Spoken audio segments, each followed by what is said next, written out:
CEO Manisha Avhale यांनी विभाग प्रमुखांकडून मागवल्या तात्काळ या याद्या. लोकसभा आचारसंहितेची काटेकोरपणे अंमलबजावणी.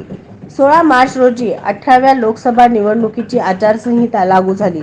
लोकसभेच्या निवडणुका लागल्याने प्रशासन सतर्क झाले. जिल्हाधिकारी कुमार आशीर्वाद यांनी तात्काळ सर्व प्रशासनाची बैठक घेऊन आचारसंहितेची काटेकोरपणे अंमलबजावणी करण्याच्या सूचना केल्या. मुख्य कार्यकारी अधिकारी मनीषा आव्हाळे यांनी रविवारी तात्काळ जिल्हा परिषदेच्या सर्व विभाग प्रमुखांना पत्र काढले.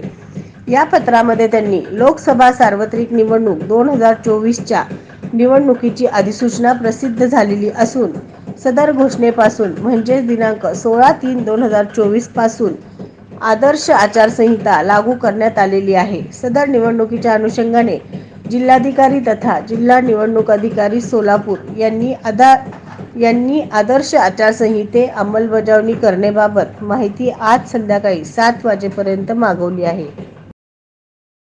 नवनवीन बातम्या पाहण्यासाठी एसबी न्यूज चॅनलला लाईक करा, शेअर करा, सबस्क्राईब करा.